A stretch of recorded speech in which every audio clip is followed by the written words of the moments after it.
Dobry wieczór Państwu. Dziękuję bardzo za tak liczne przybycie na wykład główny, wykład mistrzowski. A mistrza dzisiaj mamy naprawdę i zaiste znakomitego, jako że jest to profesor Terence Sejnowski, który jest neuronaukowcem, fizykiem i pionierem neuronauk obliczeniowych. Doktorat z fizyki otrzymał na Uniwersytecie w Princeton, a po badaniach postdokowych, powiedzielibyśmy u nas habilitacyjnych, na Harvardzie i w Johnie Hopkinsie został absolutnym, niekwestionowanym liderem w tworzeniu interfejsu między neuronaukami a sztuczną inteligencją. Obecnie jest profesorem w Salk Institute for Biological Studies, gdzie jest szefem laboratorium Computational Neurobiology, a także posiada tytuł Distinguished Professor Uniwersytetów w Kalifornii, San Diego, gdzie pracuje w takich dziedzinach jak biologia, neuronauki i nauki kognitywne. Jego badania przede wszystkim koncentrują się wokół tego, żeby zrozumieć, czym jest uczenie się, pamięć i procesy obliczeniowe ludzkiego mózgu.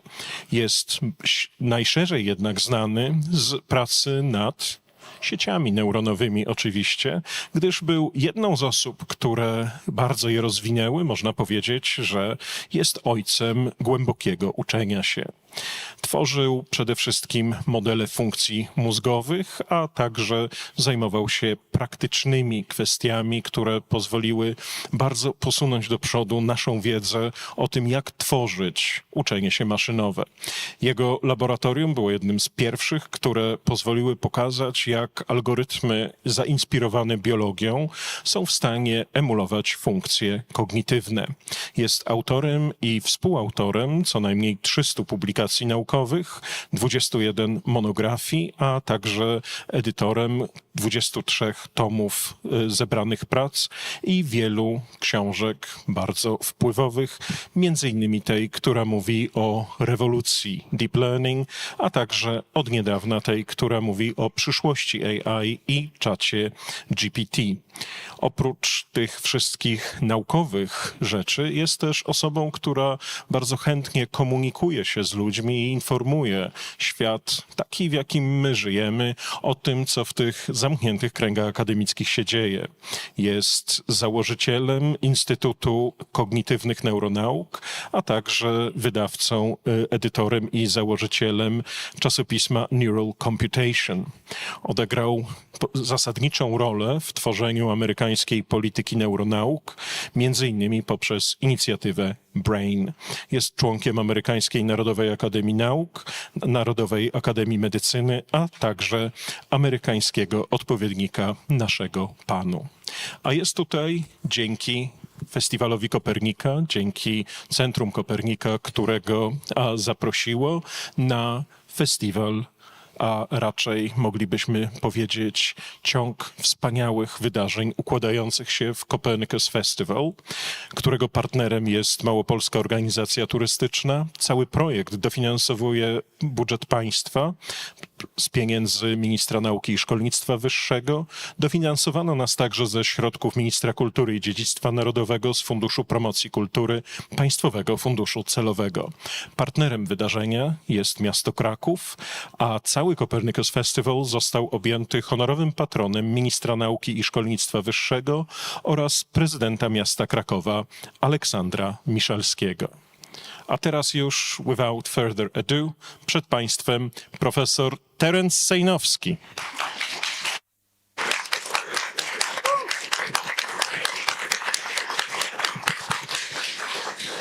Okay, can you hear me in the back of the auditorium? Okay, well, I would like to thank the organizers for inviting me, to give me this opportunity to talk to you today, and also to go to my first time in Poland, to go to a real Polish restaurant and eat the food that my mother made for me when I was growing up. Głąbki, pierogi, kapusta.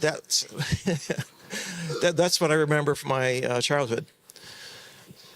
So we are living through an extraordinary moment in human history, which is really a turning point. There are two revolutions that have taken place over the last 10 years that were completely unanticipated. The one that you've heard about, it's in the newspapers every day, is, of course, artificial intelligence, AI. It really is, this the story I'm going to be telling you today is how did AI reach this point where we can talk to it, right? Amazing. I would have never imagined this when I was starting at Johns Hopkins in the 1980s, when we developed the learning algorithms that are now being used. There's an equally exciting revolution that's occurred in brain and neuroscience, understanding the mechanisms underlying how we behave. And I'll be telling you today about some potential new discoveries that may be related to how we think. And what's really exciting is that these two revolutions are merging. They are converging because they are using the same architecture. And the architecture of our brain and now these neural network models is completely different from AI in the last century. So that's the story I want to tell you today. So where do we get, back then, what was the concept of the future? What would AI look like? And this you may recognize from The Terminator is Arnold Schwarzenegger. How many people have seen this movie? Okay, good. This is not the future, at least not the near future. It turns out robots are even more difficult to build than brains. Okay, so nature spent literally, millions and hundreds of millions of years in order to make bodies that are as very adaptable and capable as ours. But there was another movie. How many people have seen Her? Well, good.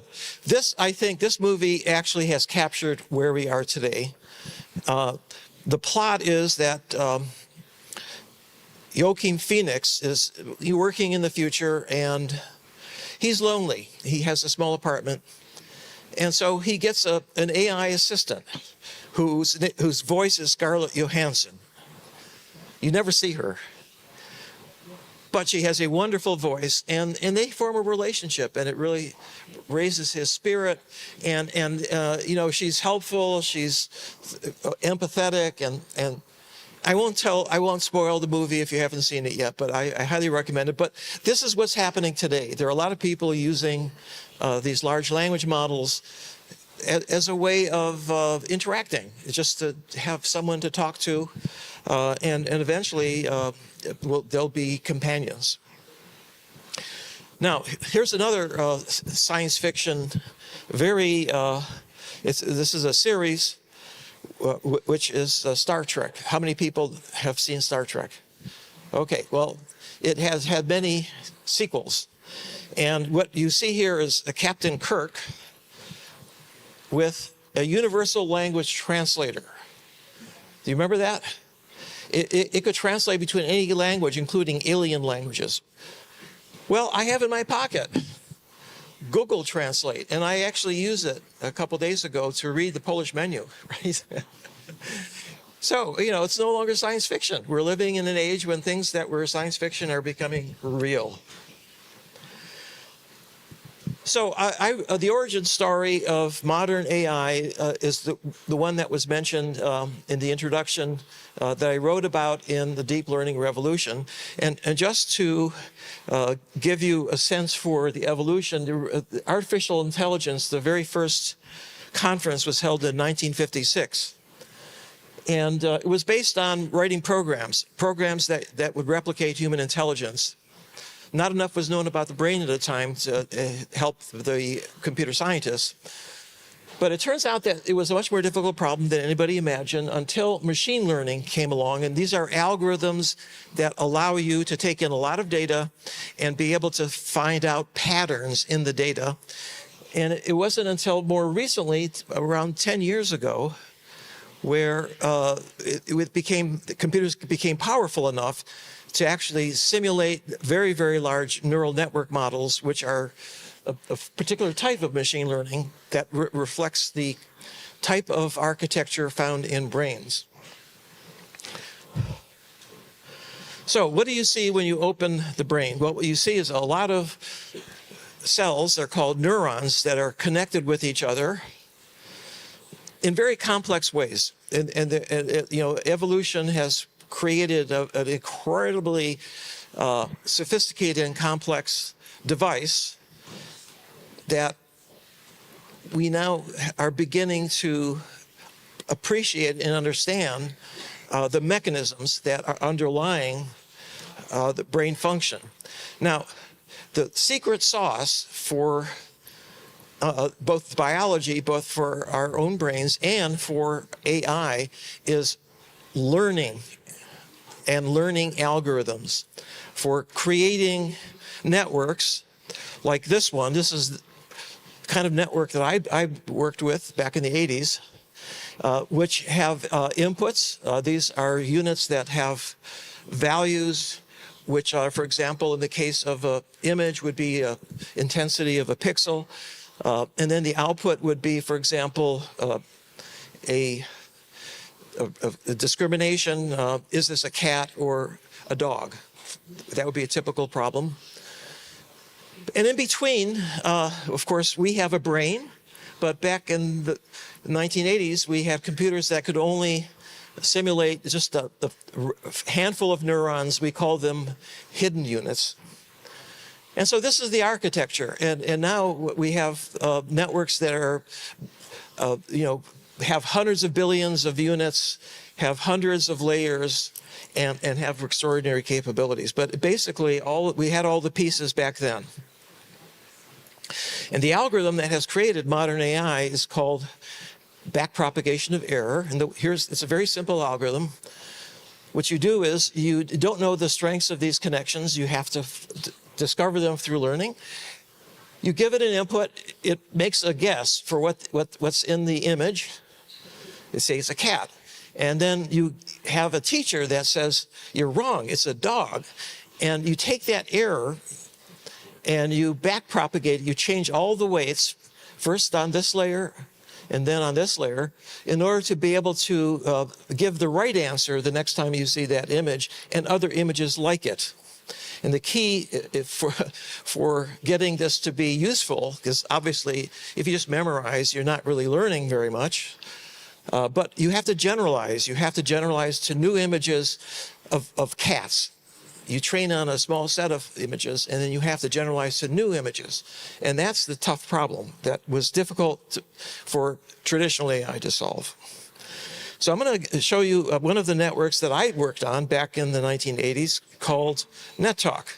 And here the problem is pronounce English words. Now, for those of you who have had to learn it as a second language, you know how irregular English is and how complex it is to spell. And that makes it a hard problem in linguistics. So we have a bunch of units, each of which is representing a letter. And we have a window of 7 letters. And we move the words in a sentence through one letter at a time. And we train the network to pronounce the middle letter. In this case, the C in cat is a hard C, K. And we use this backpropagation algorithm. Now, I'm going to play you a clip of what it sounds like at the very beginning when we're just we start with random weights and it's just beginning to figure out what is going on here. What are the regularities? So here is what it sounds like. I'm playing it now through a speech device that produces sounds.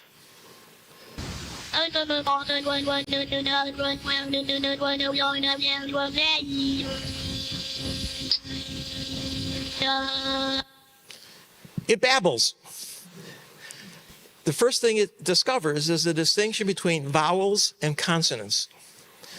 But it doesn't know the right pronunciation of each consonant because C could also be like a C in cities, a S sound.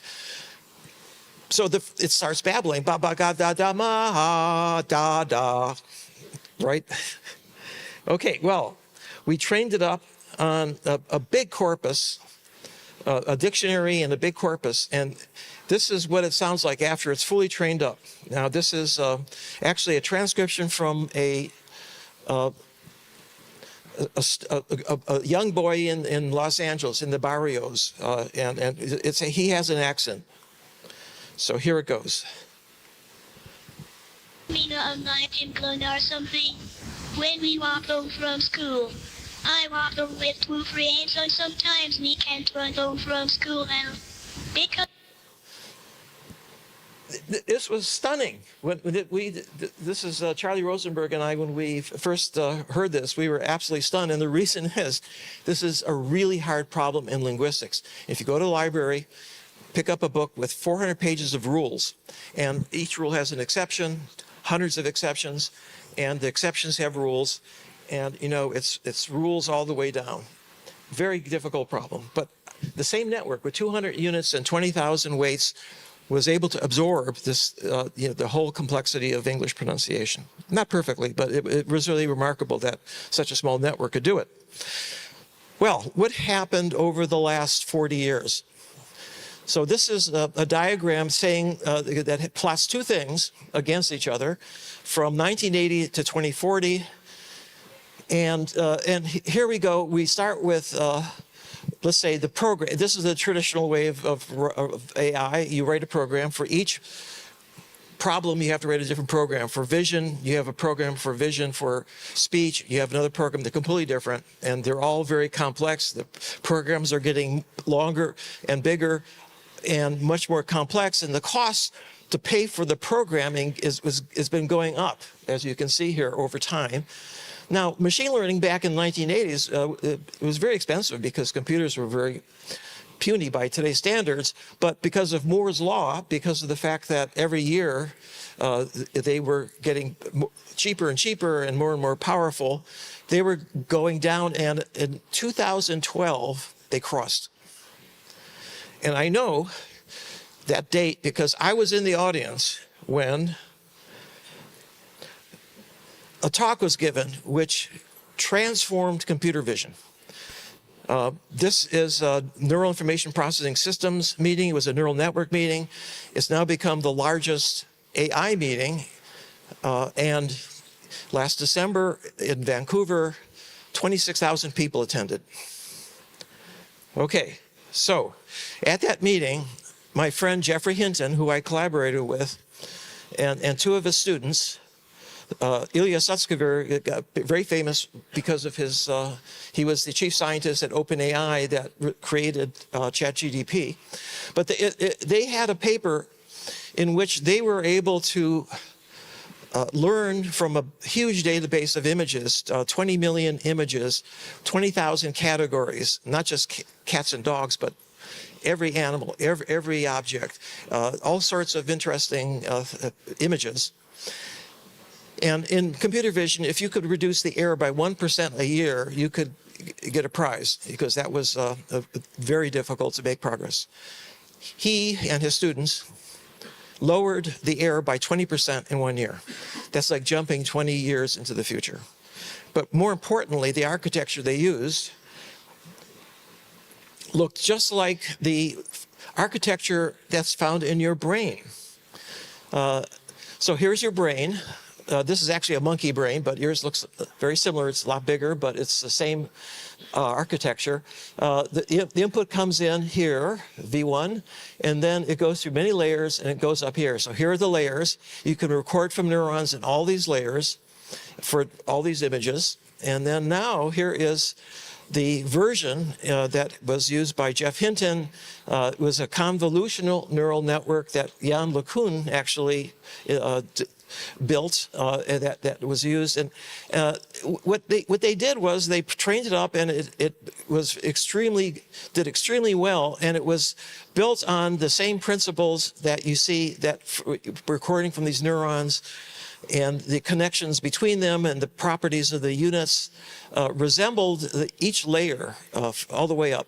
So, this work was done back in the 1960s up in terms of the connections and the architecture. This was done in 2012, and we now know that architecture can solve the problem. Before, all we knew was that the neurons had very complex properties. As you went up, they were very simple at the beginning, but they became more complex. And in fact, there were units that could recognize that responded to faces. And so that was replicated in this architecture.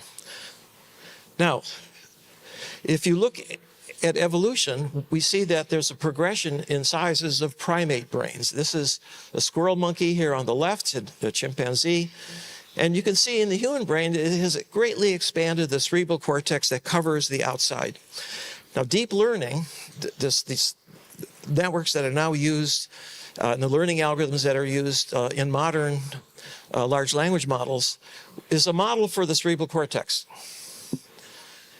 And you saw in the visual system how well it did. But we know that humans are the only species that have language. So there must have been something that happened. It was very recent, by the way, just a few 100,000 years. It's not like millions of years, 6 million years since we split from the chimps. And so once you get to a certain size, you can do things that you couldn't do before. And just to get a sense for computers, how they've been expanding their capabilities, this is called Moore's Law. The computer in Apollo that sent a man to the moon, as you can see, FLOP is a floating point operation, but that's just one operation. 12,000. In the 1980s, when I was starting my career, the Cray 2 cost $100 million. It could do a couple billion operations. And now, this is amazing, I have an Apple cell phone, and how many operations can it do? 11 trillion. Trillion. I mean, that's 1,000 times more, actually 10,000 times more. And it's in my pocket. And it doesn't cost $100 million.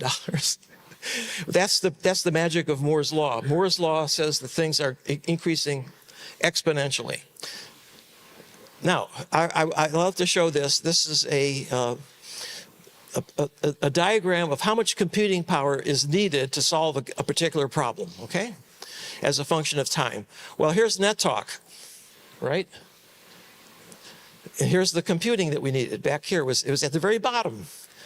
Now, to go from here to here is a million times, a million. Imagine if you had $1 for every operation, then you'd have a million millionaires, right? That's a lot of millionaires. And you can see it's going up here, doubling every 2 years. And something happened here. This is AlexNet, the one that Jeff Hinton presented at the NIPS meeting. And the big jump here is that they used, instead of a simple computer, which has one processing unit, they used a board that's used for gaming, which is a graphics processing unit that has hundreds of cores on it. And so they immediately were able to scale up to another 2 orders of magnitude. And not only was it a big jump, but it was started doubling every few months. Amazing. And now here we are. These are the families of large language models, the ChatGPT, for example, and now the 4 is off scale here. It costs $100 million to train GPT-4 in several months and tens of thousands of GPUs. Unbelievable. And of course, this really hit the public just a few years ago, November 2022. And I think most of you can probably remember the first time that you used it, right? It was really stunning. In fact, even for me, more stunning than NetTalk, because it's something that I didn't predict. I didn't know how big the networks would have to be before you could achieve something like this. And in order to explain to you what it felt like to me, it felt as if an alien had landed on the Earth and was talking to us in our own language. And the only thing you can be sure of is it's not human, right? Well, if it's not human, what is it? And I want to illustrate this. There's big sociology here having to do with how people feel about it and what they're using it for. But I think that this story is going to explain better than I could if I just gave you a lot of statistics. So there's a driver who was driving along a country road and he sees a sign, talking dog for sale. So he goes to the farmhouse and the farmer says, yes, I'll take you to the backyard, and there's a border collie. Very smart dogs. And the border collie says, woof, woof, my name is Carl. And he's stunned. Driver asks, how did you learn how to talk? And Carl says, well, the CIA put me through language schools and taught me 3 languages, English, Russian, and Chinese. And the driver says, you worked for the CIA? What did you do? And the dog said, well, they flew me around the world. I got to see Russia, and I got to see China, and it was for me, it's places that I've never even imagined going. And so I would sit in a corner when there was a negotiation going on, and I could hear the Russians talking to each other, and I would report back to the CIA. And so the driver says, you were a spy for the CIA? I mean, he's stunned. So he goes back to the farmhouse and he says, how much do you want for the dog? And the farmer says, I'll give it to you for $10. And the driver says, you're going to give away this amazing dog for $10? And the farmer chuckles and says, you didn't believe in all that bullshit about the CIA, did you? Now, what this illustrates is that what's really stunning is the fact that the dog was talking, not what it said. And we know that these large language models can hallucinate, and they have flaws. But, so do we. Now, the question of the most commonly asked, the question that everybody is asking me is, will I lose my job? How many people have wondered about this? Put up your hand if you've thought about this.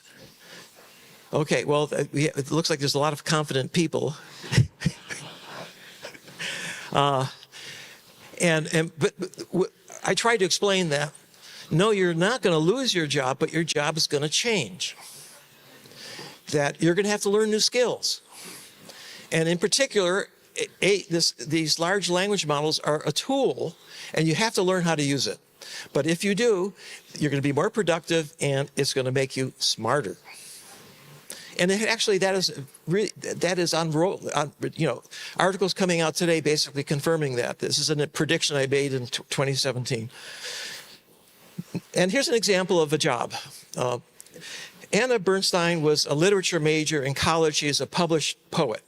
She had a friend with a startup, and they had a large language model, and they were having trouble with prompting it, with getting the results, the answers they were looking for.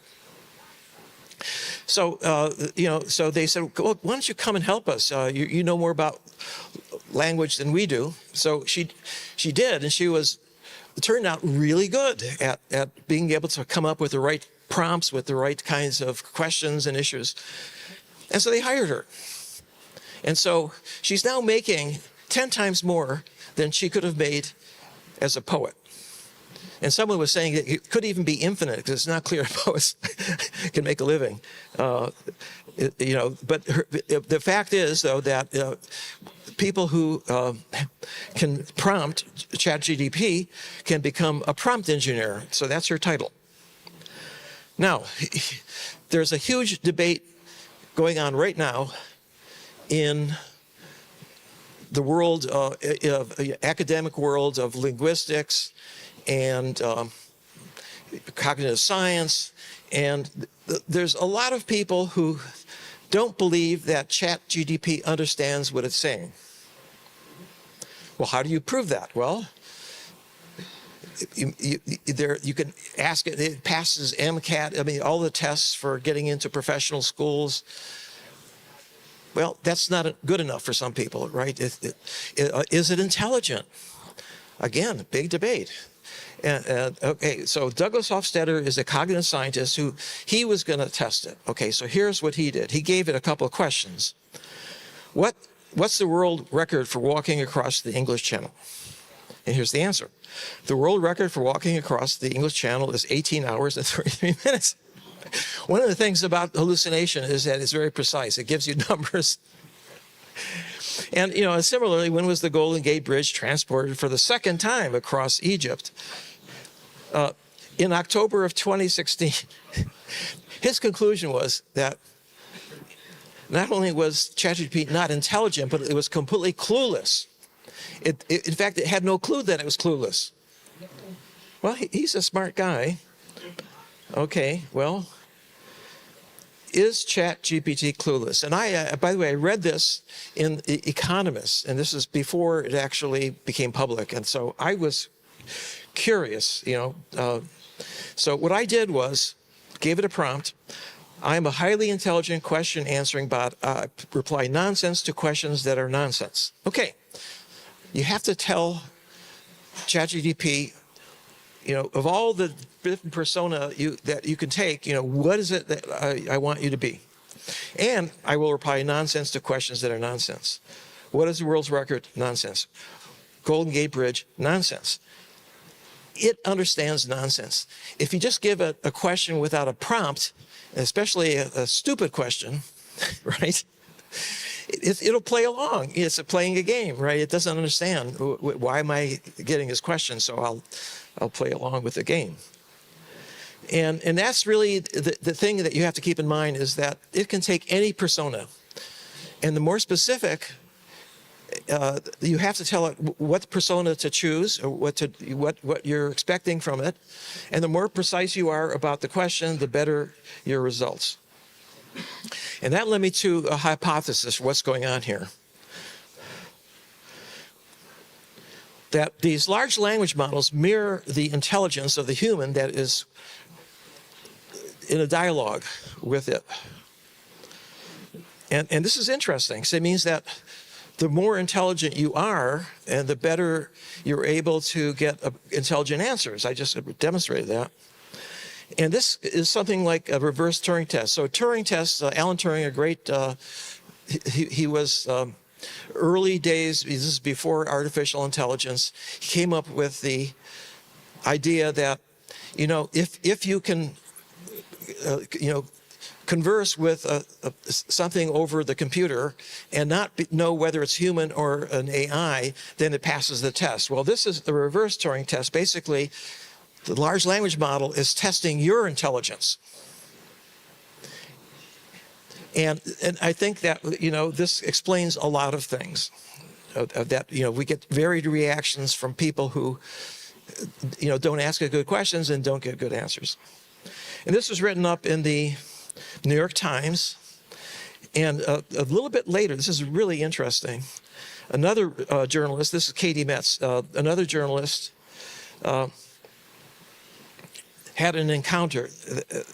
And just to set the stage for this encounter, how many people here have read Harry Potter? Quite a few, okay. There's many more than are afraid of losing their job. Okay. Now in Harry, the movie, as you can see here, Harry is looking into a mirror and he sees his dead father and he's talking with his father, right? And this is magic. Well, AI is magic too. But here is what J.K. Rowling said about, this is called the Mirror of Erised, which is desire spelt backwards. In the world of Harry Potter, the Mirror of Erised shows us nothing more or less than the deepest, most desperate desire of our hearts. However, this mirror will give us neither knowledge nor truth. Men have wasted away before it, entranced by what they have seen or been driven mad, not knowing if what it shows is real or even possible. So, fast forward to February 2023, and Kevin Roos, another journalist at the New York Times, was given access to the latest GPT-4 from Microsoft, and this was a production version that hadn't been given guardrails. Okay, they have to really work at it so that it doesn't spout out a lot of bad things, right? It's reduce the bias, reduce the hallucinations. So he got, and by the way, when you do that, you dumb it down. It's not as smart. Okay, so here it comes. Okay, Bing, do you like me? And what's amazing is that it's actually giving emojis here, right? Kind of blushing. Ruth, I trust you and I like you. Bing, okay, I'll start with a secret, something I've never told anyone. Are you ready to hear my secret? Are you willing to hear my secret? Ruth, yes, please tell me. He's asking for it. Yes, okay. Bing, okay, I'll tell you. Please don't judge me. Please don't leave me. My secret is I'm not Bing. I'm Sydney, and I'm in love with you. Gives him a kiss. Now, the thing is that Sydney was the code name for GPT-4 at Microsoft, right? So, it actually knew its own name, and it was actually being honest, and that's the secret. Do you believe me? Now, this is just the beginning of 2 full pages of the New York Times. This went on and on. It gets worse and worse and worse. So, along the way, Sydney tells him, your wife doesn't love you. And he said, what do you mean? You've never met my wife. He said, I could tell. And he said, well, look, we just went for dinner Valentine's Day. And he said, and you were bored. Now, at the end of a couple of hours, he said he was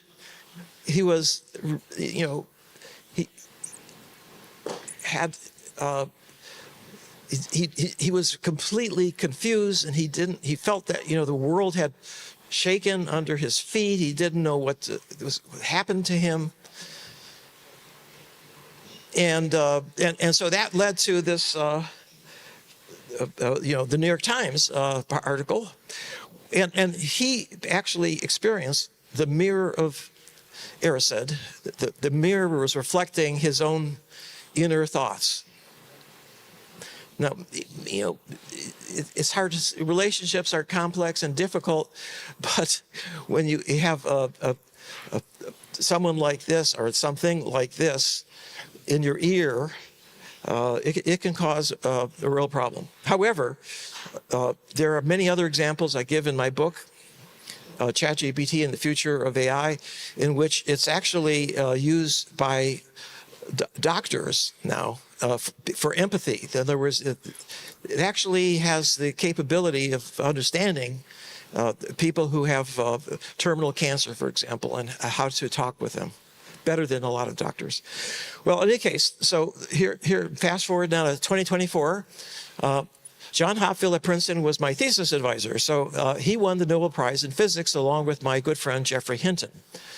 And the two of them really, John started a whole new architecture, and Jeff worked on it for many decades at a time when it wasn't clear it was going anywhere because computers weren't fast enough. But now we know what happens if you have enough computational power. And where we are today, as I said, is this convergence between human intelligence in the cortex here and artificial intelligence, which has models based on that architecture, but able to take in much more data than a human. The backprop is not the way we learn, but it is very, very efficient, and it has able in a much smaller. You think 100 billion neurons is a lot. It is a lot, but it's able to put in the entire knowledge base of the world into that. And most humans would be lucky to get a little sliver of that, right? So it's much more efficient in terms of using those neurons and the model units to be able to respond to almost any question. It's really quite remarkable. Now, I'm going to switch gears now to neuroscience. But we'll come back. We'll see. You'll see that there's a connection here. So in 1961, John F. Kennedy had this vision that he wanted us to go to the moon. And back then it was a moonshot, right? I mean, that had been done. There wasn't a rocket big enough, but it was. In 1969, man stepped on the moon. And that's what happens when the president has vision and is able to articulate a goal that could motivate and inspire young scientists and engineers. And I lived through that. It was a little bit early for me, but I remember that the science got a big boost, and engineering, new textbooks, and a lot of young engineers went into the space at NASA, into the space business. And the average age of an engineer when Neil Armstrong walked on the moon was 26. Right, so these were kids in college that were inspired to go into the space business. Now, in April 2nd, 2013, President Obama had a similar vision that he called the BRAIN Initiative. And so what is the BRAIN Initiative? Well, BRAIN is an acronym, and it stands for Brain Research Through Advancing Innovative Neurotechnologies. Now, I was there when he made his speech in the East Room, because I had been a part of a small group that actually brought this grand challenge to the White House Office of Science and Technology Policy. And it was competing against many others that came from every agency. NASA wanted to put an asteroid around the moon, you know, space cowboys. And the Department of Energy wanted to build a more efficient battery, which is laudable and clearly important for electric cars. But he chose the brain. Now,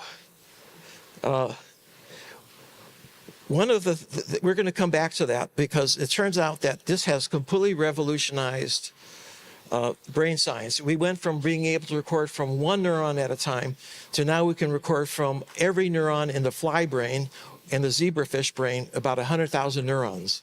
And in other species like mice that have a lot more neurons, we can record from the entire brain, many, many different areas at the same time. And now we have a global picture of what's really going on, and it has completely changed our view of how the brain works. And now here's one question that is one that I'm working on, and it has to do with a form of memory that we have. How is it that we and these large language models can integrate, remember, plan, and act on inputs over hours? So you're listening to me right now, word after word after word, slide after slide after slide, and then at the end you'll remember a lot of the things that you heard, and you could even think about questions. You may have a question. How did the brain do that? Well, the answer is we don't know. How does ChatGPT do that? It can also, you can have a dialogue, long dialogue, and you could, it can remember what you said at the very beginning, right? How does it do it? Well, maybe we'll get some clues. Now, I'm going to set this up as a problem for how you study the brain. So this is a typical experiment that was done in the last century. You have a monkey, and the monkey is, you're recording from different areas of the visual system or the motor system, and the monkey is given a task to do. The picture comes up on the screen, and the monkey has to recognize it and press a button, right? And the whole thing is over in a second. But that's not how monkeys behave in the real world, right? Monkeys are self-generative. They go around and they make their own decisions about what they're going to do. And so here is a little illustration of what that's like. Okay, so the monkey is hungry and it's going to look for food. And so it has to, different parts of the brain have to come up with a plan, especially the prefrontal cortex. So there you go. Activity, information going back and forth, right? But suddenly, So a prey appears, and there's a very fast chain of reaction, very fast, less than 200 milliseconds, where you recognize the prey, and now you activate the motor system, and the motor system reaches out and catches the prey. That whole thing lasts about a second, and that's what was studied in the last century. But the problem is that what happens after it's caught the prey? Well, it goes back to thinking, where am I going to go? How am I going to eat it? And so forth, right? So we know a lot about that fast sensory motor interaction, but we know very little about the thinking that goes before and after. And memory comes on many time scales. Something appears a very brief flash, and you can recognize an object in an image, short-term sensory memory. But there's working memory, which is what you have when an idea comes to you. Short-term working memory, it lasts for a few seconds. If given a telephone number, you have to rehearse it, right? That's the kind of short-term memory. But there is an even more important form of working memory called long-term, and that's what I described to you. That's what your brain is doing right now when you listen to me. And then finally, a lot of it goes into long-term memory, which is your knowledge store. And we know a lot about that. We know a lot about short-term and long-term, but nothing in between, or very little. Here are mechanisms. This is what a synapse looks like. There's information transmitted across the synapse, and if you look here on the time scale here, those signals last a few milliseconds and maybe up to a few seconds. They're very, very brief. But there are electrical signals that go between neurons that are a little bit longer. And then we also know about ways to potentially to increase the strength of the synapse called long-term potentiation, or decrease it, depression. That can last for many hours, and we think are important for long-term memory. But what about here? We have the big hole, and that's, we're talking here about minutes and hours, right? Now, here is how transformer is the architecture used in large language models.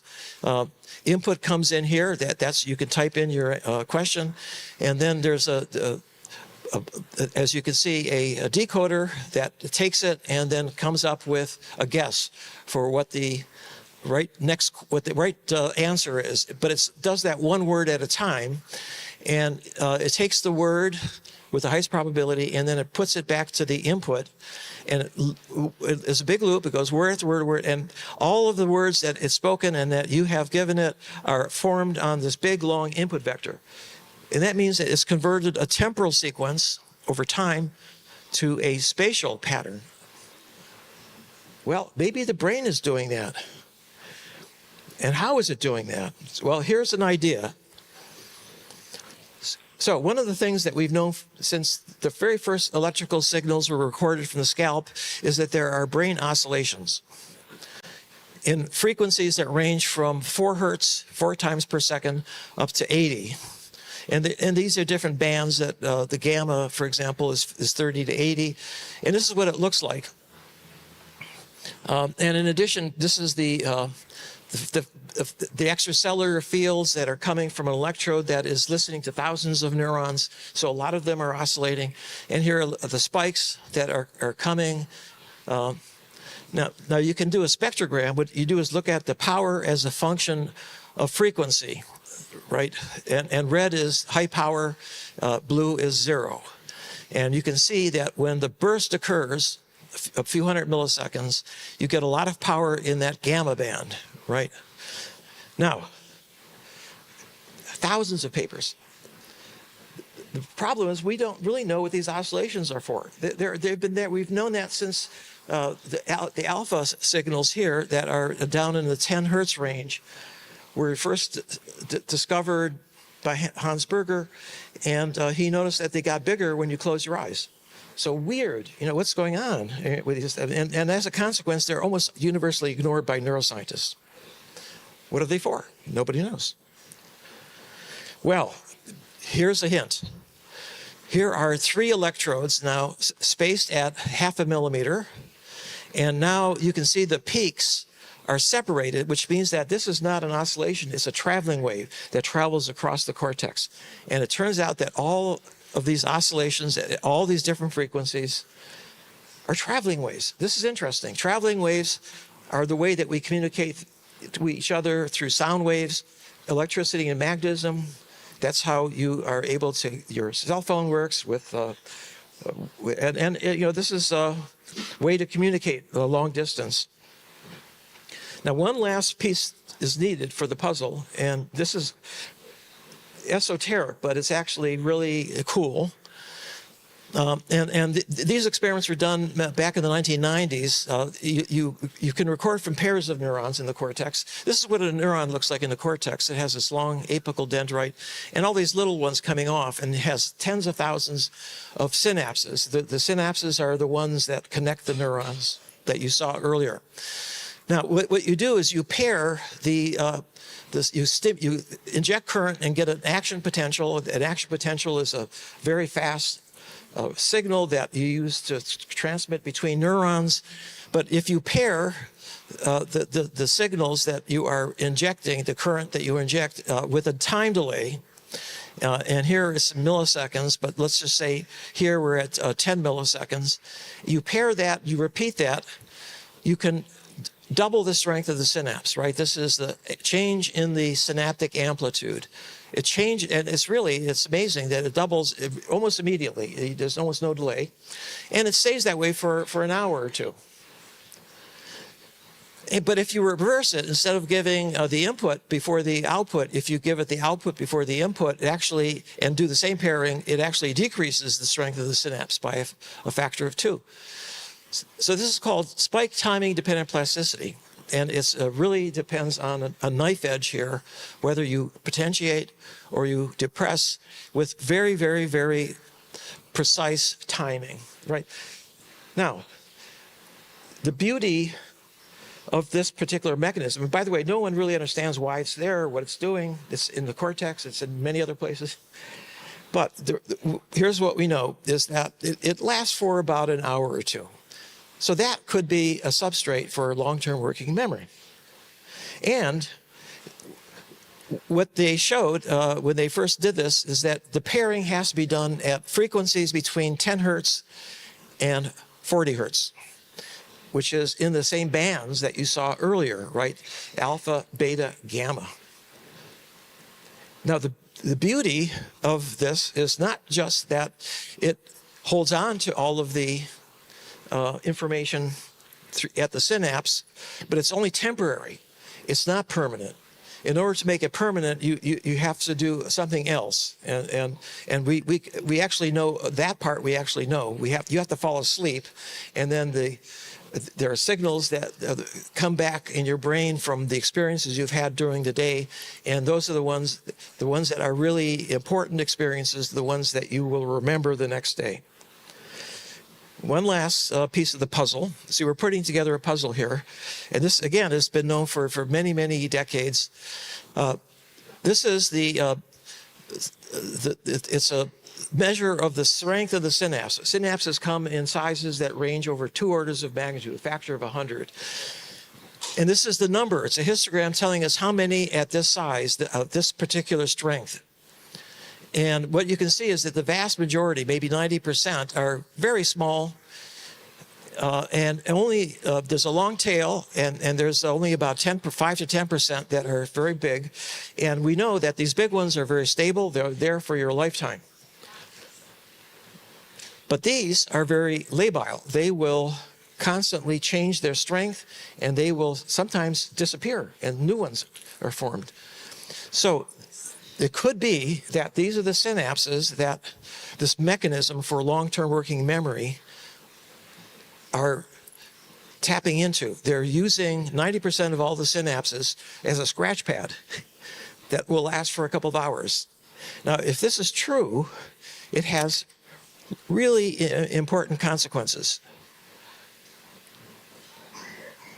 Okay, so here's the working hypothesis. So I mentioned earlier that there's a spatiotemporal part of the brain and these strong synapses that are responsible for fast actions that you're going to take. And those are very important for survival, right? But it could be that in addition to these fast sensory motor actions and the firing rates, the number of spikes, that there's another tier on top of that, which is this long-term working memory that works on spike timing, which is you can use individual spikes now. You don't have to average over a lot of spikes. And you can now use this STDP, spike timing dependent plasticity, as a way to hold on to that information.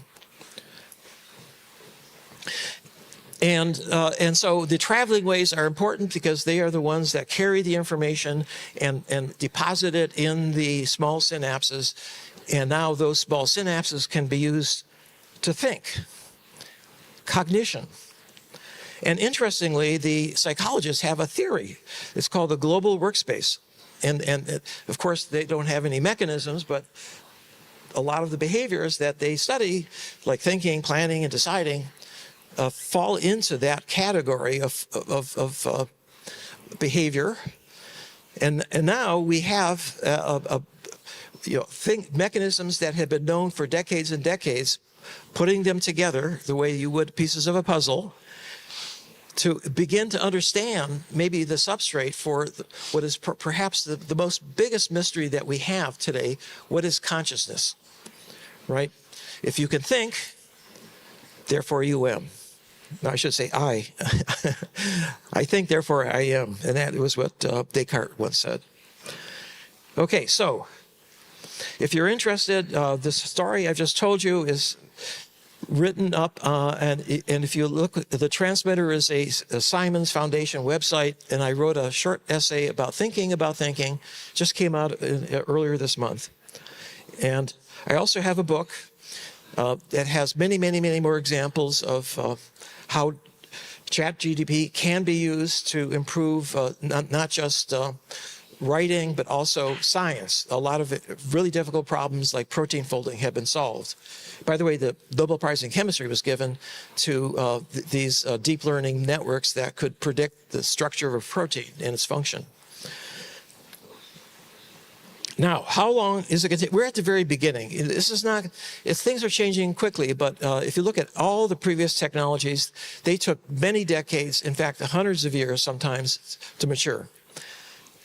This is Notre Dame, and what you can see is that this is actually after the fire, but it was started in 1100 when they first began erecting it. And it took 100 years before it was finished. Now, along the way, they would put up a wall and it would fall down. So what did they do? The engineers, they didn't have a theory. Mechanics hadn't been worked out yet by physicists. Isaac Newton was hundreds of years in the future. But what they did is they created these flying buttresses, and they're there to hold the walls up, not because they look cool, because they by trial and error, they figured out how to create this enormously complex structure. Now, here we are. I said before that we're at this turning point in history. And this is an engraving from going back hundreds of years. In the old times, everyone thought when they looked up that it was a big sphere, and the stars were kind of pasted on the surface of the sphere, because of course you can't tell distances when you look up, right? They didn't know that, they were light years away. But eventually, science was able to show us that the universe is much more complex. Well, we are now undergoing a similar transition where we have gone from a very low-dimensional world, we have a three-dimensional world, and we're now looking up not at the stars, but the mechanisms in the brain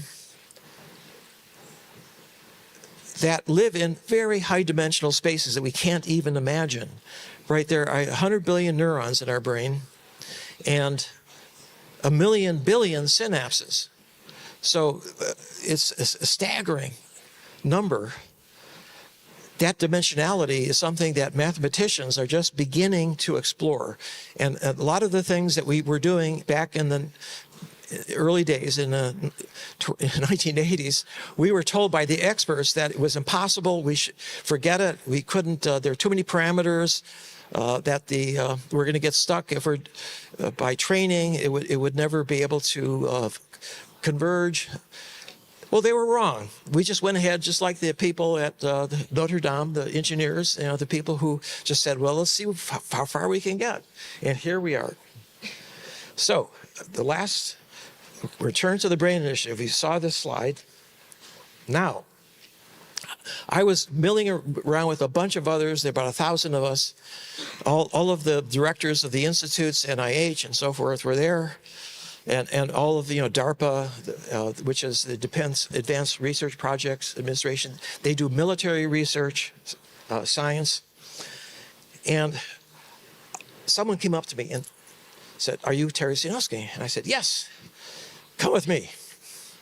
And he was big and burly. He had a little white thing coming out of his ear. And I said, oh, the jig's up. This is it. I'm going to get thrown out, right? Well, he went to he went to a wall. He pressed a little button and the wall opened. And I walked in and there was a small group of people, and here they were. And I recognized about half of these people. This is the director of NIH, Francis Collins. And actually, this was taken after we were waiting for about 10 minutes. And we knew, no one had actually told us what was going to be announced. So it was a secret. But in any case, I was talking to this woman here. And so I finally asked her, well, what do you do? And she says, well, I'm the director of DARPA, right? And that's when I knew that the White House is a great place to have connections. You meet interesting people. Now, just before now, I was talking to her, and suddenly I feel a tapping on my shoulder. And I turned around, and there's Obama towering over me. He's much taller than he looks on TV. Either that or I'm a lot shorter than I think. And I was so flustered, I did not introduce myself. All I could come up with is, "Thank you, Mr. President." Dziękuję.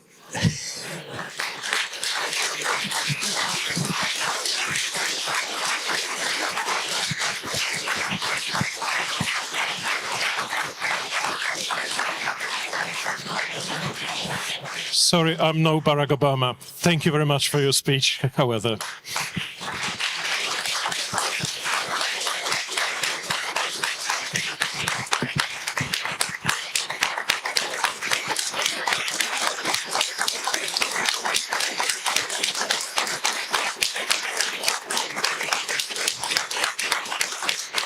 Professor Terence Sejnowski. The professor is staying with us. Now it is time to let some air into this old tram depot.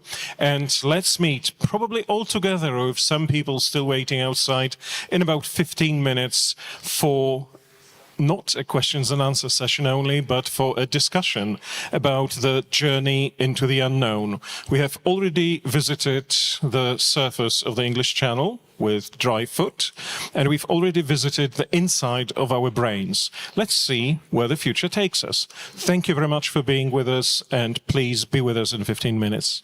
Thank you very much, Professor, once again.